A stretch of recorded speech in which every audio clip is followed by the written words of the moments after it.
Hi, happy Friday. I am taking advantage of a few minutes in between meetings today to do our weekly help video.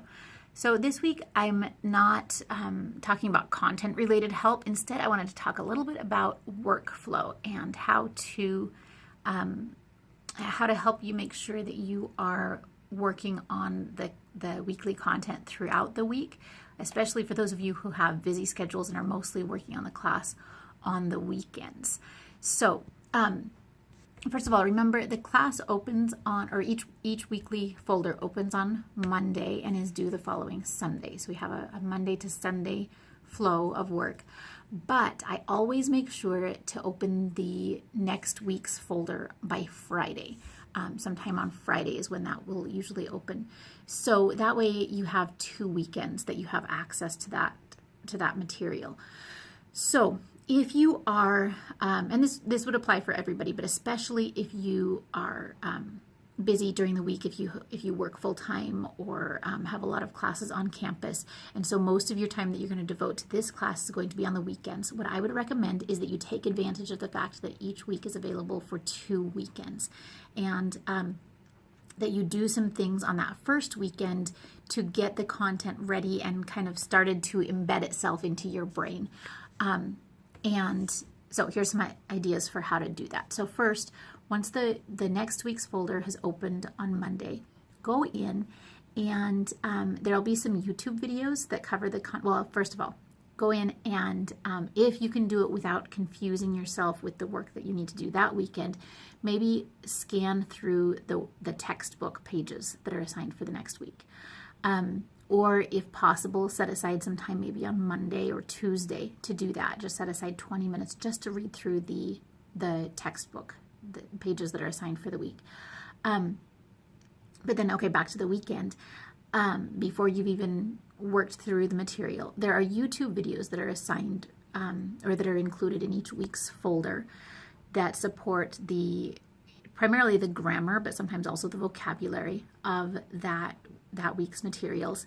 And you can save those YouTube videos to your own playlist. Create a Spanish 101 playlist on your YouTube account. If you have a Gmail account or any kind of Google account, then you also have a YouTube account. So you can sign into YouTube and create a playlist and add those videos to your playlist. That way you don't even have to log into the class to get access to those videos. You can log into your YouTube account on your TV if you have a smart TV, on your phone if you have a smartphone, on any computer. You can log into your YouTube account and have immediate access to those playlists and those videos that you've saved to your playlist. So that's a good way to have quicker and easier access to those videos and review the grammatical lessons for the week. Another thing is that there are always MP3 files that accompany any new vocabulary lesson. One of them is always going to be just a list where it lists out, it states the Spanish and the English words through the whole vocabulary list.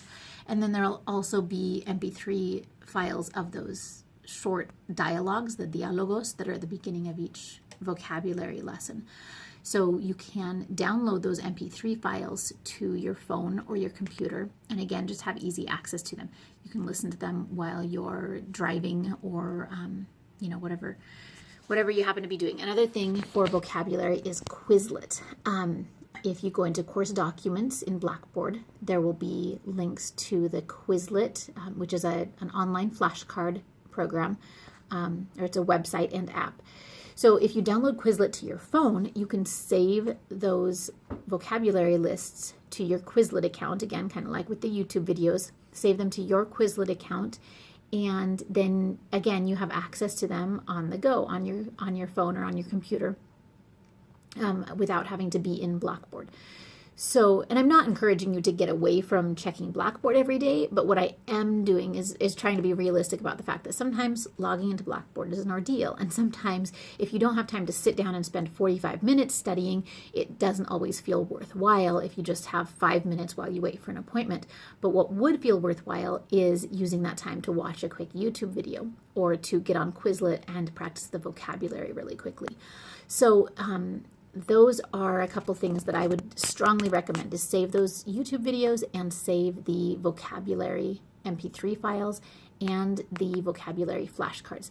Now, for some people, a lot of people really like Quizlet, but for some people, handwriting something is much more valuable. I always use handwritten to-do lists for that reason, because writing something out by hand really helps activate my memory in a different way.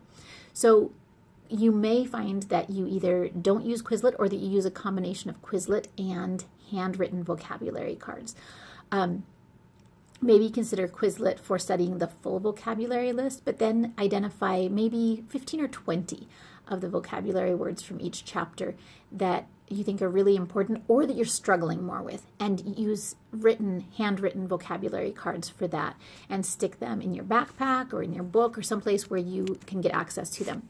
Another thing, if you are, sorry, something in my eye. If you're a parent and you have kids who are old enough to read, this is one great way to get them involved with what you're learning too, is when you're driving or making dinner or whatever you're doing, hand your phone and your Quizlet app to your kids, and they, trust me, I've done this with my kids, they love quizzing you on your vocabulary.